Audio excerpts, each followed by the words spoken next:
그리고 12월 달에는 항상 그 필리핀 선교 여행을 했잖아요. 근데 내년 3월 달에 권영록 목사님이 한 달간 필리핀에 가신대요. 사모님하고 함께. 그래서 거기 자매 교회, 그다음에 선교하는 교회들 다 이렇게 순회하고 하신다고 해요. 그래서 이번 12월 달에는 안 가기로 했습니다. 해마다 가는 날이 되면 좀 걱정스러운 마음이 있었는데 이제 아주 편하게 한 해를 쉴 수 있게 됐어요. 이제 말씀 시작하겠습니다.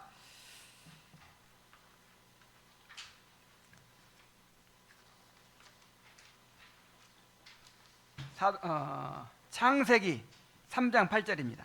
창세기 3장 8절.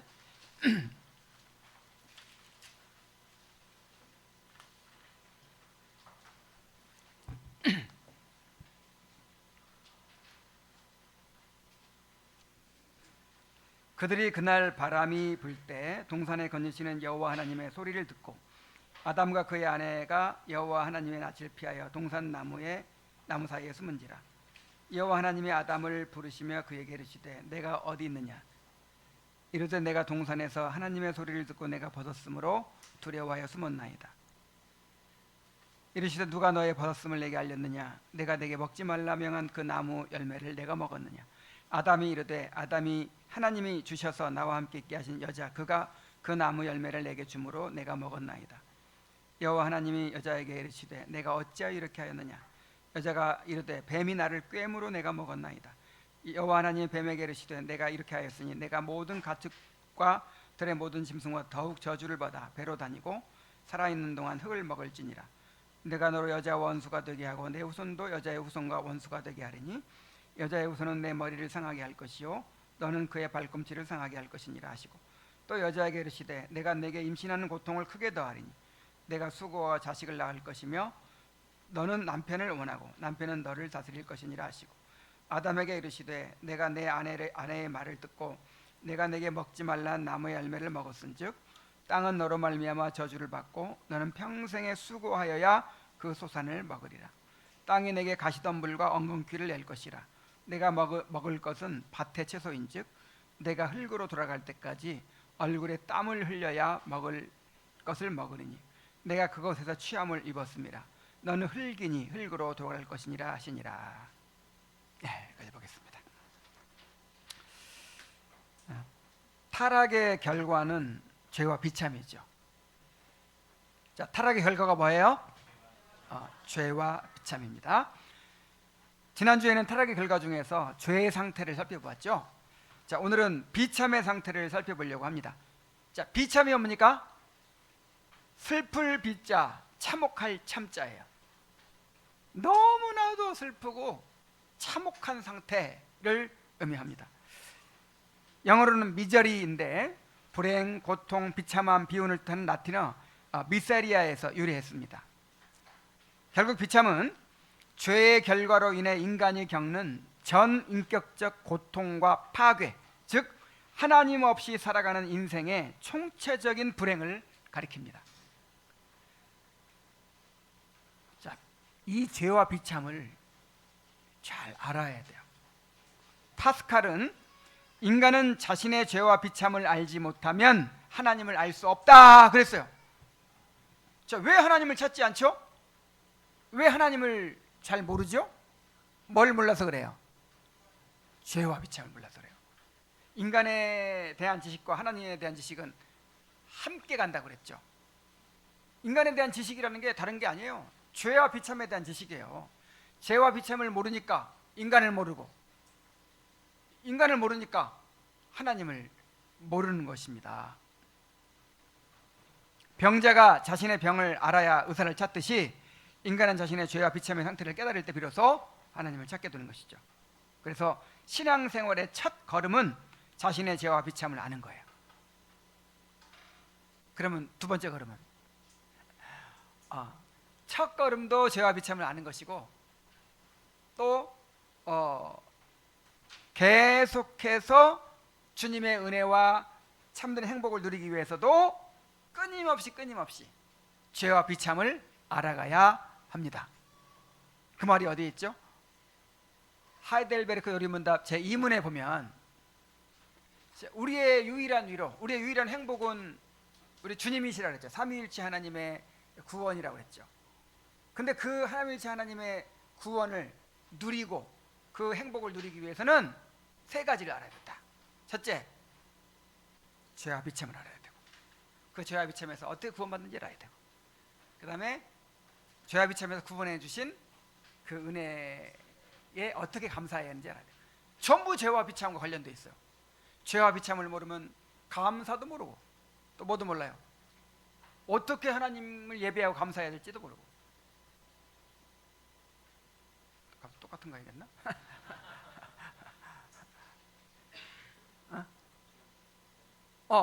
구원을 모르고. 그래서 이 죄와 비참을 아는 거는 처음 예수 믿을 때뿐 아니라 계속 알아가야 되는 거예요. 계속. 저도 지금 계속 알아가고 있어요. 그냥 몸으로 깨달아가고 있어요.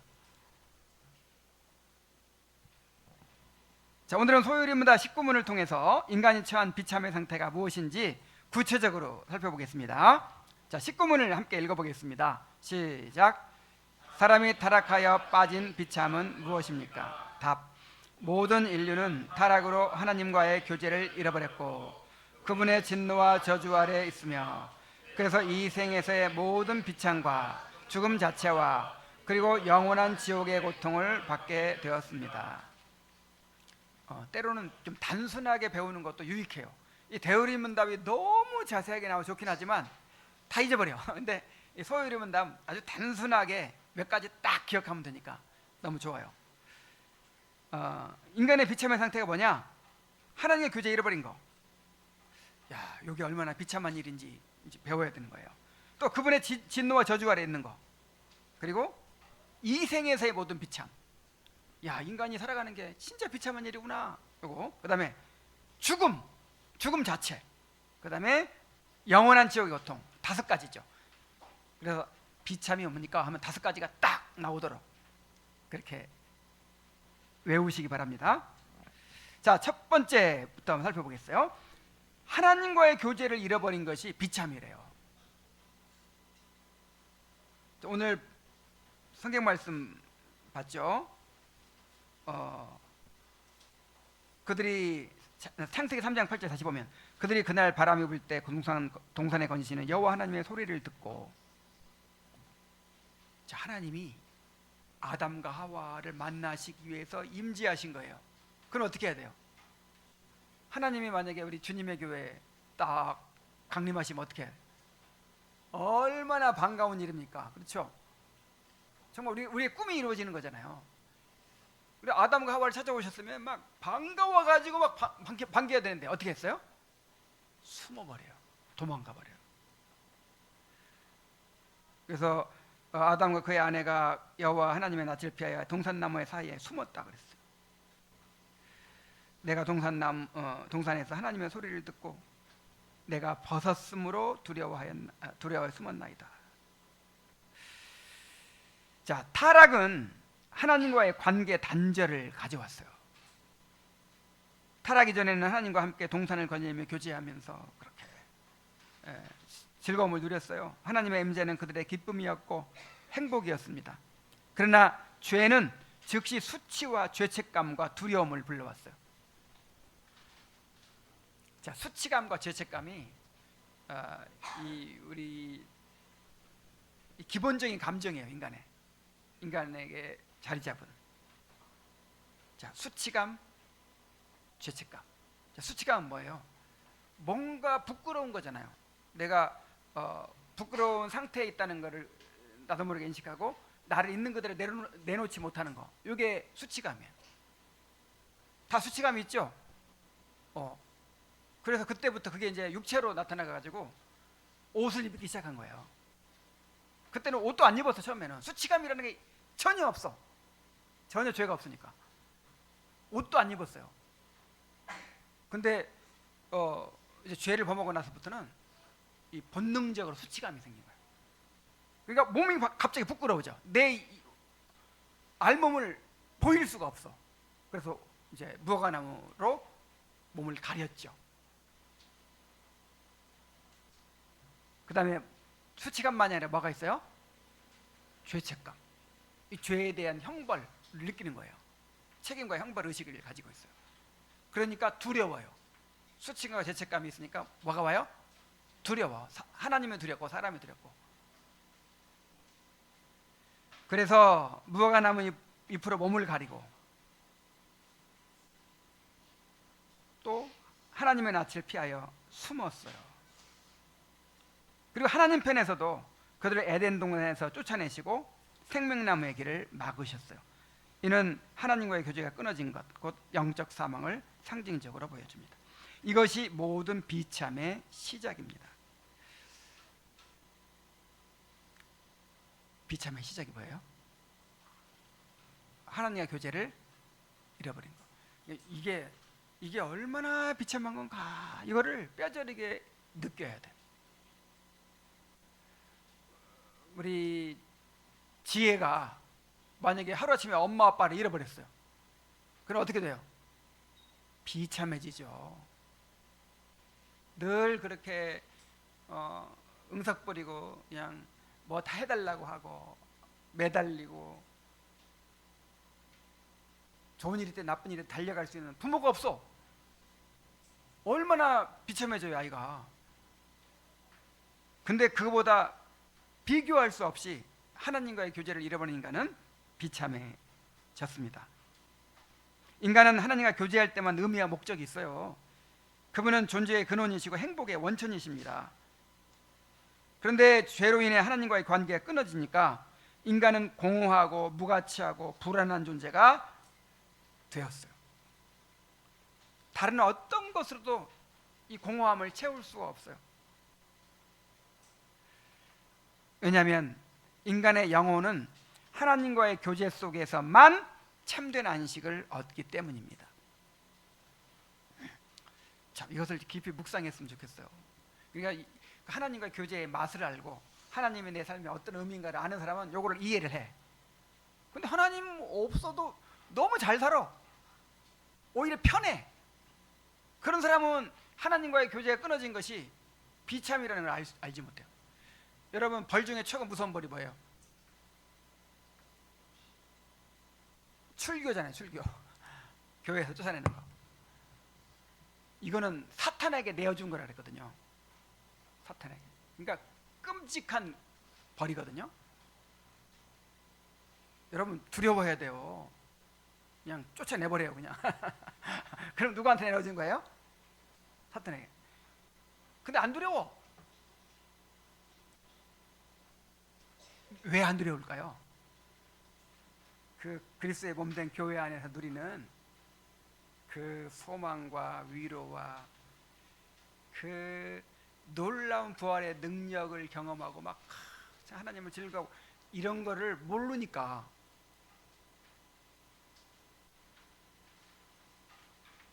이것이 얼마나 비참한지를 모르죠. 깊이 묵상해 보세요. 하나님과의 교제가 끊어지는 것이 얼마나 비참한 일인가. 그리고 그분의 진노와 저주 아래 있게 됐다고 그랬어요. 이것이 또 두 번째 비참입니다.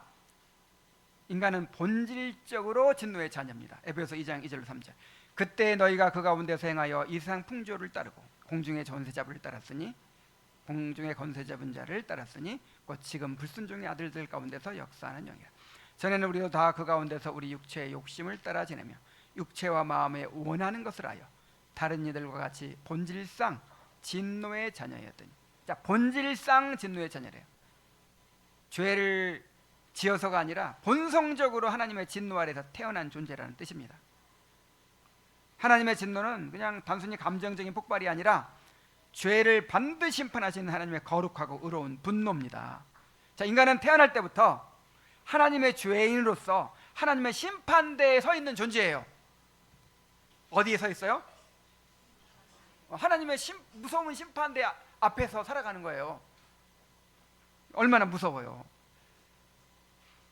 하나님의 진노 앞에 살아가는 거예요. 인간은 행위 언약의 저주 아래에 있습니다. 갈라디아서 3장 10절에 보면 무릇 율법 행위에 속한 자들은, 율법 행위에 속한 자들, 이 말이 무슨 말이에요? 행위 언약 아래 있는 자들입니다. 행위 언약 아래 있는 자들은 저주 아래 있는 자라 그랬어요. 왜? 기록된 바 누구든지 율법책에 기록된 대로 모든 일을 항상 행하지 아니하는 자는 저주 아래 있는 자라 하였습니다. 율법에 저주가 있어요. 언약에 저주가 있어요. 인간은 행위 언약에 따라서 율법에 순종하면 의롭다함을 받고 영생을 얻지만 율법을 범하면 정죄를 받고 저주를 받아요. 자, 그 저주, 언약의 저주가 어디에 기록되어 있냐면 신명기 28장에 기록되어 있어요. 우리 한번 찾아봅시다. 죄와 비참을 알아야 되니까. 전에 이제 부목사 하면서 신방을 가면 항상 목사님이 신명기 28장을 딱 이렇게 읽어주면서 축복을 해요. 이렇게 하나님께 순종하면 들어가도 복을 받고 나가도 복을 받고 막 떡반죽 그릇이 복을 받고 막 성읍에서도 복을 받고 어디서 복을 받고.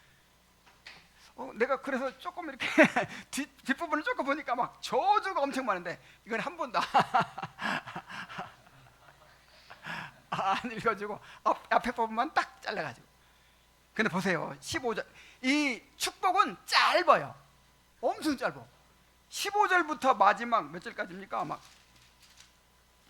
68절까지가 저주야. 내가 그 일부만 읽어줄게요. 15절 내가 만일 내 하나님 여호와의 말씀을 순종하지 아니하여 내가 오늘 내게 명령하는 그의 모든 명령과 규례를 지켜 행하지 아니하면 이 모든 저주가 내게 임하여 내게 이를 것이니 내가 성읍에서도 저주를 받으며 들에서도 저주를 받으며 또 내 광주리와 떡반죽 그릇이 저주를 받을 것이요 내 몸의 소생과 내 토지의 소산과 내 소와 양의 새끼가 저주를 받을 것이며 내가 들어와도 저주를 받고 나가도 저주를 받으리라. 그러면서 이제 20절부터는 구체적으로 어떻게 저주를 받는지, 이야, 우리 저주 공부 좀 해야 돼. 저주 공부를 좀 한 1년간 해야 돼요. 이 저주가 얼마나 무서운지를 알아야 구원의 은혜를 알거든요. 자, 그런데 이 행위 언약에 따르면 그 보응에 따르면, 자, 우리가 율법을 지켜서 복 받을 일이 많아요, 율법을 어겨서 저주 받을 일이 많아요? 근데 다시 한번 읽어줄게요. 율법 행위에 속한 자들은 저주 아래 있나니 기록된 바 누구든지 율법에 기록된 대로 모든 일을, 무슨 일을? 그러니까 100가지 중에서 99가지를 지켰어. 근데 한 가지를 못 지켰어. 그러면 100가지 다 어긴 것이 돼요. 모든 일을 동시에 지켜야 돼. 그 다음에 어떻게? 항상 모든 일을 항상 지켜야 돼. 어제까지는 완벽하게 지켰어. 근데 오늘 아침에 어겼어. 그럼 어떻게 돼요? 소용없어요. 그래서 우리는요, 지난 한 주간 살아온 것을 생각하면 저주받아야 돼요, 복받아야 돼요? 들어가도 복을 받고 들어가도 저주받고 나가도 저주받고 학교 가도 저주받고 직장 가도 저주받고 친구 만나러 가도 저주받고 가는 곳마다 저주가 따라다녀야 마땅한 사람들이에요. 그 저주를 막아주는 그 하나님의 방패가 없는 사람, 예수 그리스도를 모시지 않은 사람은요, 다 저주 아래 있어요. 그래서 비참한 존재입니다, 인간이. 자, 세 번째는요, 이 생에서의 모든 비참이라고 그랬어요. 자, 에레미야가 3장 39절에 보면 살아있는 사람은 자기 죄들 때문에 벌을 받나니 어찌 원망하랴. 이 살아있는 사람들이 인생을 살아가면서 뭐 때문에 저주를 받아요? 죄 때문에 저주를 받아요. 원죄 때문에 저주를 받는 거예요. 자, 일단 타락 후에 하나님은 여자에게는 임신하는 고통, 남자에게는 노동의 고통을 주셨어요. 여자에게는 내게 임신하는 고통을 크게 더하리니 그랬죠.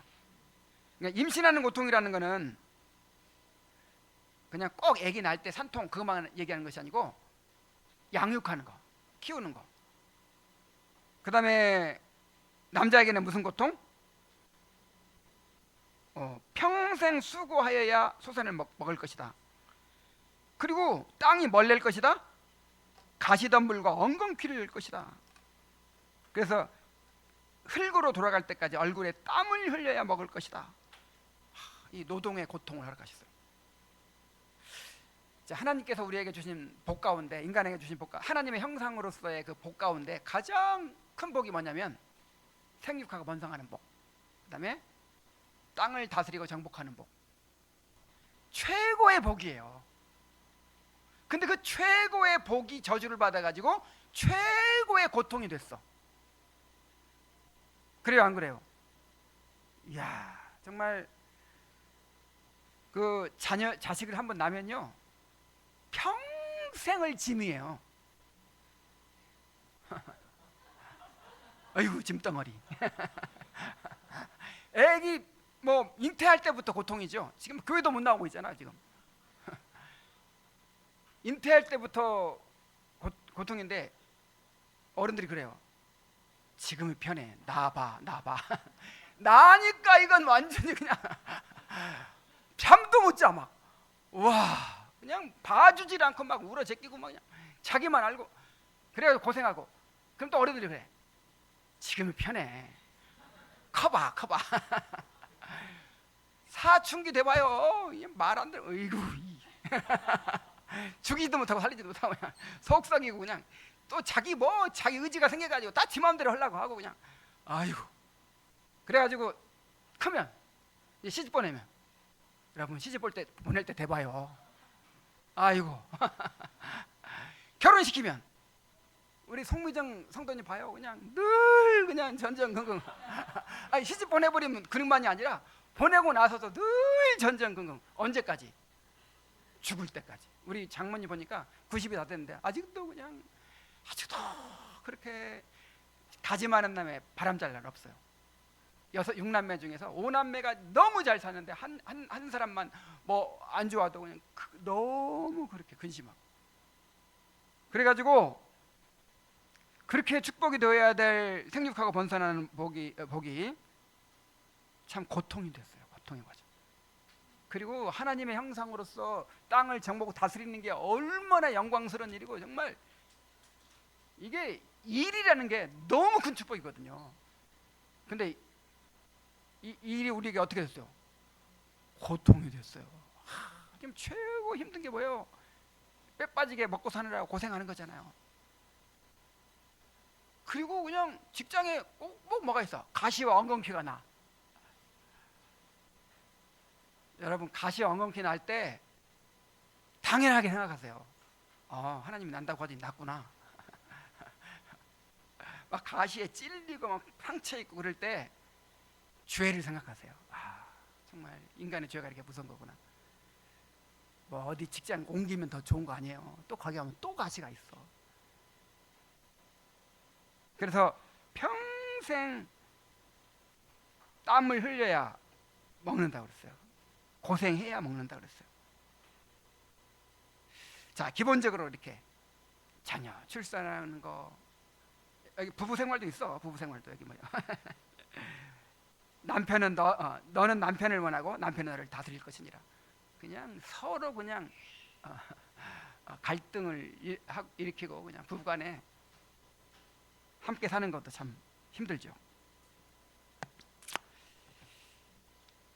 인간의 삶은 전방위적으로 비참으로 둘러싸여 있습니다. 자, 육체적 비참이 있어요. 질병, 고통, 피로, 사고, 재난, 늙음. 비참하죠? 정신적 비참이 또 있어요. 두려움, 불안, 슬픔, 우울, 외로움. 야, 이 정신적 고통이요. 진짜 이거 경험해 보지 않으면 몰라요. 경험해 본 사람은 육체적 고통은 아무것도 아니에요. 공황장애라든지 막. 저도 우울증에 걸려봤잖아요. 지옥이에요, 지옥. 이 갈비뼈 3개를 막 잘라낼 때는 찬송하면서 기도하면서 막 그렇게 수술을 받았어요. 근데 그 정신적 비참에 빠지니까 지옥이야, 완전히 지옥. 와, 무섭더라고요. 그래서 지옥 갔을 때 몸만 뜨겁고 막 그런 게 아니고 그리 정신적 최악의 고통을 당하는 거예요. 관계적 비참이 있어요. 갈등과 다툼과 미움과 질투와 폭력과 또 사회적 비참이 있어요. 전쟁, 불의, 억압, 차별, 불평등 뭐 온갖 비참한 일들이 있죠. 그래서 이게 무슨 비참? 이생의 비참. 이생에서의 모든 비참입니다.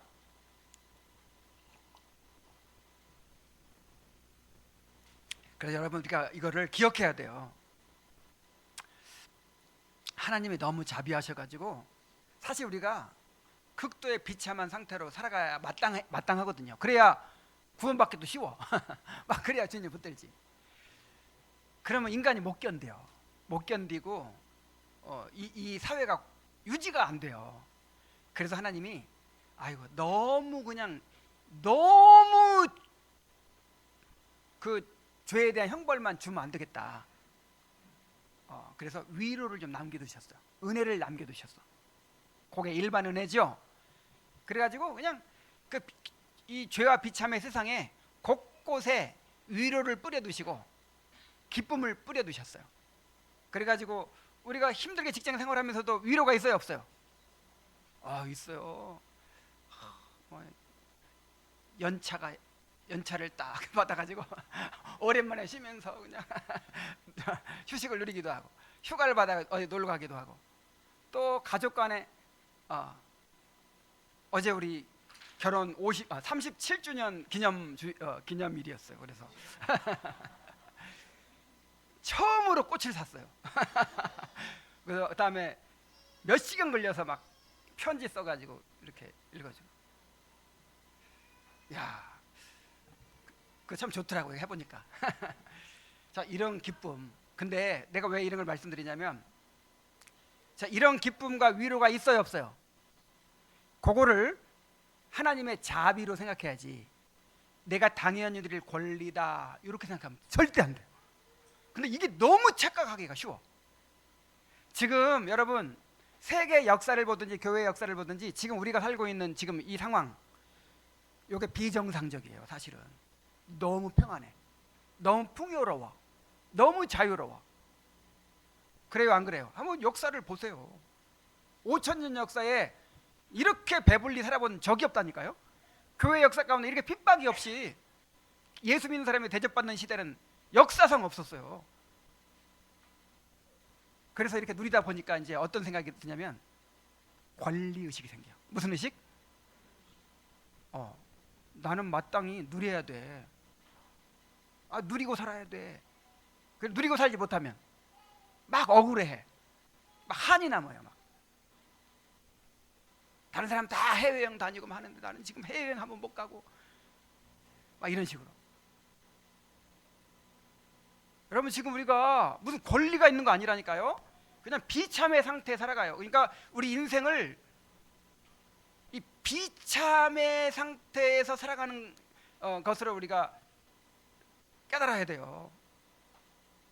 그래서 그 가운데서 어떤 위로를 발견하고 은혜를 발견하면 감사해야 돼. 그냥 너무너무 감사해야 돼요.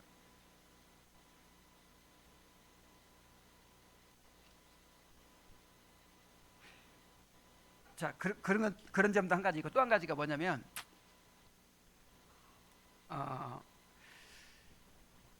이거를 한없이 누리려고 그래요.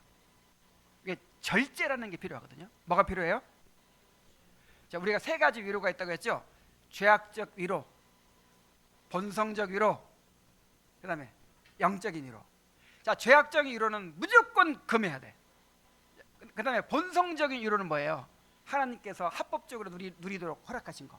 가정의 행복, 그 다음에 먹고 마시는 즐거움, 뭐 음악을 듣고 뭐 여행하고 뭐 우리가 누릴 수 있는 즐거움이 있죠. 이런 거는 절제해야 돼요. 뭐 해야 돼요? 하나님이 아이고 너 이 죄와 비참의 세상에 살아가기 힘들지, 너무 자비하셔서 이렇게 막 주시는 거예요, 우리에게. 그러면 여기에 취해가지고 그냥 무절제하게 이렇게 휴가 내가지고 여행하면 했더니 이렇게 재밌네. 이야, 이제 돈 더 많이 벌고 더 편한 직장 가가지고 일은 조금 하고 놀기는 많이 놀면서 여행 한번 다녀야겠다. 내가 이 맛으로 살아야겠다. 이제 이렇게 된다니까요. 자, 그러면 이거 하나님이 아유 큰일 났다. 내가 지금 정말 순례길을 가는데 좀 힘이 나라고 조금 즐거움을 줬더니 어떻게 해요? 거기에 빠져버린 거예요. 그리고 순례길을 안 가. 이건 정말 큰 일이, 큰 문제예요. 그래서 우리 따라해 봅시다. 죄악적인 이론은 금하고 본성적인 이론은 절제하고 영적인 이론은 갈망하라. 그래서 이 본성적인 이론은요 좀 비어 있어야 돼요. 다 채워지면 안 됩니다. 밥도 꼭 배가 터질 때까지 먹어야 만족하는 사람 나중에 반드시 병나요. 그리고 반드시 다른 거에 문제가 생겨요. 그래 밥을 80% 먹어야 다른 것이 활성화되고 좋대요. 우리 본성적인 위로가, 그러니까 사람이 그 욕구가 강한 사람이 있어요. 그냥 조금 누렸으면 그냥 다 정신 차리고 또 영적인 위로를 추구하고 해야 되는데 좀 맛을 보니까 너무 좋아. 건강을 위해서 운동을 하기 시작했어요. 탁구를 치기 시작했어. 탁구 치면서 서로 올려다니고 밥 먹고 그냥 그다음에 실력이 올라가고 막 이러니까 너무 재밌어. 거기에 빠져. 그래갖고 매니아가 돼. 뭐든지 마찬가지. 우리 장로 집사님 달리기 열심히 하는데 달리기도 그 광이 있어요, 그죠? 그 중독이 된대요. 뭐든지 마찬가지야. 등산, 바둑, 뭐든지 매니아가 되면 안 돼, 되어야 안 돼요.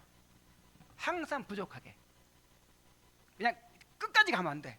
클라이막스까지 가면 안 돼. 좀 이렇게 재밌을만 하면 그만둬야 돼. 그래야 영적인 갈망이 보존이 돼요. 틀림없어요. 본성적인 위로는 어떻게 해라? 절제하라. 이 절제가 필수입니다. 절제가 정말 절제 없이는 아무것도 얻을 수 있는 게 없어요. 그래서 요즘 내가 집안 일이 많고 교회 뭐 평길 일도 많고 그래가지고 아이고 단풍 구경을 못 갔네 올해는. 그러면 그거 감사한 거예요. 한이 남아가지고 그냥 에이 진짜 막 교회에 막 일이 많아가지고 내가 그러지 말고 내 스스로 절제는 못하니까 하나님이 절제 좀 하게 해주신 거예요.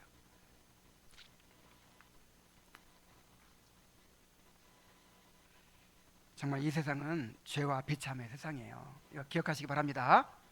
죄와 비참의 세상에서 보너스로 이렇게 행복을 누리는 거야. 우리 아이들도 그냥 한번 뭐 재밌는 거 즐기기 시작하면 그냥 한없이 빠지려고 그러죠. 우리 딱 끊는 법을 알아야 돼. 절제하는. 자, 그 다음에 네 번째는 죽음 자체예요. 로마서 6장 23절 죄의 싹은 사망이요. 그러니까 죽음이 어디서 왔어요? 죄로부터 왔어요. 형벌이에요, 형벌. 그래서 우리 그리스도인도 여기는 면제되지 못했어요. 그래서 이 죽음이 마지막 징계라 그래요. 뭐라고요? 마지막 징계 받을 거 다 받아야 돼. 마지막 징계 끝나고 이제 완전히 해방인 거예요. 모든 인간은 죽음이라는 병에 걸려 있습니다. 꽃이 시들어가는 것처럼 인간은 점점 죽어가고 있어요. 요즘에 한 40만 넘어도 한 50만 넘어도 만나면 요즘 잠이 안 와요. 허리가 아파요. 목 디스크예요. 뭐 하여간 뭐 온전한 데가 없어. 뭐 하는 증상이에요? 죽어가는 거예요. 죽어가는 거. 죽음은 인간의 삶에서 가장 끔찍한 비참입니다. 죽음은 인간 존재의 전체 파괴예요. 호흡이 멎고 심장이 멈추는 순간 모든 것이 파괴되고 사라집니다. 죽음은 죄의 싹시기 때문에 두려운 것입니다. 죽음은 자연의 일부가 아니라 죄에 대한 하나님의 심판입니다. 죽음은 예고 없이 찾아오는 잔인한 원수입니다. 누구도 피할 수 없고 누구도 대비할 수 없으며 누구도 지배할 수 없습니다. 죽음은 하나님 앞에 홀로 서야 하는 자리입니다. 모든 의지할 것이 사라지고 인간의 무력함이 극명하게 드러납니다. 그래서 바울은 말하기를 마지막 원수라고 불렀어요. 마지막 징계이고 마지막 원수예요. 가장 두렵고 잔혹한 비참입니다. 그 다음에 마지막으로 영원한 지옥의 고통이에요. 마태복음 25장 41절에 또 왼편에 있는 자들에게 이르시되 저주를 받은 자들아 나를 떠나 마귀와 그 사자들을 위하여 예비된 영원한 불에 들어가라. 그들은 영벌에, 의인들은 영생에 들어가리라. 지옥은 하나님의 자비로부터 영원히 분리되는 곳입니다. 이 세상에서는 하나님의 자비가 어느 정도는 다 작용하고 있어요. 믿지 않는 사람들에게도 뭐가 있어요? 자비. 야, 믿지 않는 사람들 참 멋지게 살잖아요. 아주 그냥 돈 잘 써가면서 맛있는 거 먹어가면서 살죠. 그게 지금 하나님의 자비인 거예요. 아무리 하나님이 벌을 줘도, 심지어 감옥에서도 자비가 있어요. 여러분, 감옥에서 또 살만하대요. 또 이렇게 살다 보면 적응해가지고 거기서도 재밌는 일도 있고 운동 시간도 있고 뭐 특식도 있고 그래요. 감옥에서도 자비가 있어. 근데 한 방울의 자비도 없는 곳이 어디예요? 지옥이에요. 거기는 오직 무서운 진노와 저주만 있을 뿐입니다. 지옥에서는 죄인의 영혼과 몸이 극도의 고통을 당하게 될 것입니다. 성경은 지옥에서 당하는 극도의 고통을 불로 태워지는 것으로 묘사합니다. 마가복음 9장 48절 49절 거기에서는 구더기도 죽지 않고 불도 꺼지지 아니하느니라. 사람마다 불로서 소금치듯 함을 받으리라. 여러분, 대어봤어요? 이 불에 대는 것처럼 큰 고통이 없죠? 그래서 옛날 사람들은 사람이 당할 수 있는 최고의 고통을 불로 태워지는 거라고 생각했어요. 그래서 지옥도 뭐가 있을 것이다.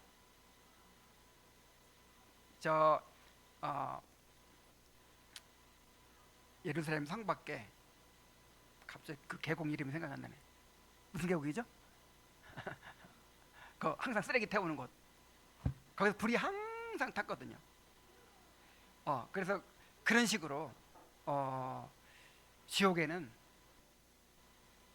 엄청나게 뜨거운 불이 계속 타서 그 불에 계속 태워질 것이다, 이렇게 생각을 했어요. 그리고 그 지옥에서는 불이 꺼지질 않는데요. 극도의 고통이 영원히 계속된다는 것입니다. 인간의 죄가 무한하기 때문에.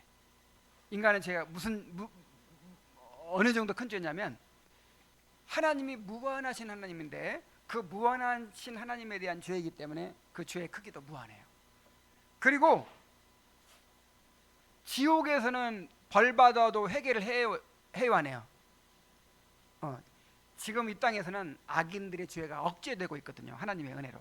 근데 지옥에서는 완전히 그 죄가, 악이 막 드러나는 거예요. 그러니까 벌 받으면서 하나님을 저주하고 하나님을 욕하면서 벌을 받아요. 그러니까 계속 죄를 지어요, 지옥에서. 그래, 벌이 끝나요, 안 끝나요? 끝날 수가 없어. 그 죄의 크기가 무한하기 때문에, 끊임없이 죄를 범하고 있기 때문에 그 죄에 대한 벌이 끝나질 않아요. 지옥은 죄의 최대치가 드러나는 곳이고, 따라서 형벌도 영원히 계속됩니다. 이제 결론입니다. 우리는 태어날 때부터 죄와 비참의 상태에 놓여 있습니다. 하나님과의 교제를 잃었고, 진노와 저주 아래 있고, 삶의 모든 영역에서 고통을 겪고, 결국 죽음을 당하고 지옥에 떨어지게 됩니다. 자, 그러나 복음, 기쁜 소식이 있습니다. 죄의 싹은 사망이지만 하나님의 은사는, 선물은 그리스도 예수 우리 주 안에는 영생이라고 했어요.